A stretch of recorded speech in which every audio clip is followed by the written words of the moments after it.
All right, here we go once again. I know we got a lot of comments coming in from many of you on both the left and the right. We're going to be sharing those with you in just a little bit. But here's something we've been trying to get at for a while now, and I think it's a perfectly legitimate question. Why are Republicans feigning so much outrage now after essentially rubber stamping so much of the spending that went on during the Bush-Cheney years? It's a legitimate question, whether you're a Republican or a Democrat, because it's going on right now and it's in the news. I want you to listen. I asked this question of almost every Republican I talked to on this show, and I asked it yesterday of Mike Pence when he was on talking to us. Here's the exchange that we had. Let's listen to it. To quote, Congressman, one of your own, you spent like drunken sailors for 8 years in this country. Why weren't you making these arguments then? Why weren't you holding the throat of these guys who wanted to spend a lot of your money? AKA, let's see, I think the names were Bush and Cheney?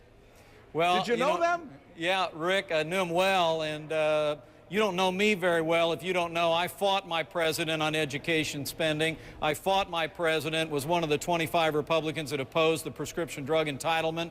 I fought the earmarking culture and runaway spending under Republican control, and I'm going to keep fighting it as Democrats take us further down the road of deficit spending and debts. Eric Burns is joining us now. He's with Media Matters. His organization does the following. You know what they do? They basically check to see if what politicians and people like me say on the air is truthful, is accurate. When we make mistakes, they call us on it. I've been called. Let's be fair to him. He was on our air yesterday. I asked him that question directly, and he said, you know what? You don't know me very well, Mr. Sanchez, because I did challenge President Bush and Vice President Cheney. Is he telling the truth? Well, thanks, Rick, for having me on. I'll tell you, it's a little bit of a half-truth there. We do know Congressman Pence, and he certainly did vote, against education funding, as he said. He voted against S-chip funding. So he was telling that. So he's right. He did challenge a Republican administration, albeit as a Republican. On just a few things, but I'll tell you the part that you didn't hear is that he voted for Bush's $1.35 trillion tax cut that actually destroyed the surplus that we had coming out of the Clinton years. He also voted to make those tax cuts permanent, helping to create the largest deficit in American history. So he went along with the gang, which, by the way, the gang included just about everybody back then, Democrats and Republicans, to be fair. But he did tend to go along with the gang back then, but he wasn't the leader. Well, he wasn't a leader back then, but he certainly went along with the gang. And I do know that he joined Jeff Flake in opposing a few earmarks and opposing some earmarks for others. But in this recent transportation bill that came through the House, he got 2 earmarks of his own.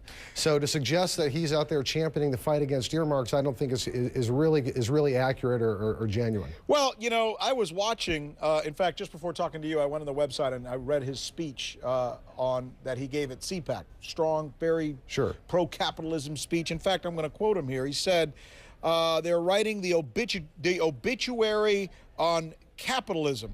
I mean, that sounds like a guy who's outraged about what's going on in our government now. Did he ever show signs that he was that outraged before when some of these decisions were being made that, as I said earlier in this newscast, were even bigger earmark totals? No, look, absolutely not. I mean, this is pandemic of the entire conservative establishment and the Republican Party.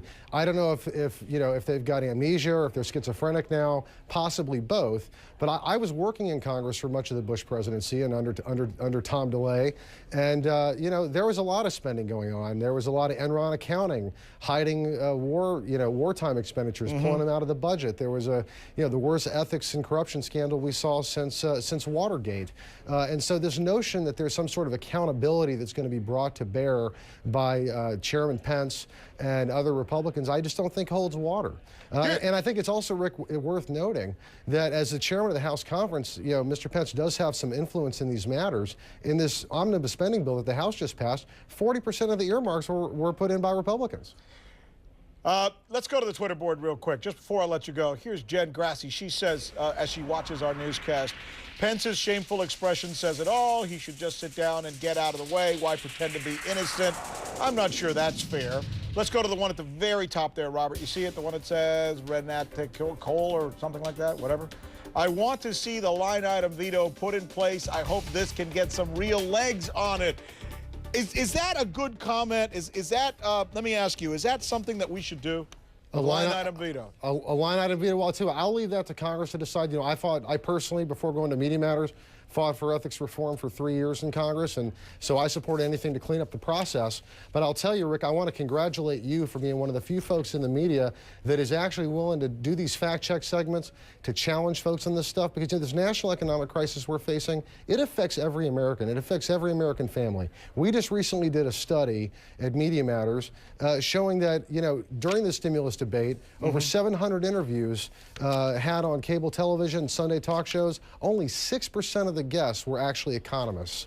And I think Americans have a right to know what's going on. You know, the media is their town hall meeting every day. It's how they get their information. Well, if there's a town hall meeting, I think ours is, because we don't use a teleprompter. We don't read to you. We're basically just having a conversation as we go with people on MySpace, Twitter, Facebook. Yeah, and you do a great job. And people like yourself. Eric Burns, we'll keep trying to do as best we can. Thanks. Thank you, The truth Rick. wins out in the end. We appreciate it. Take care. All right, here's what else we're going to be talking about.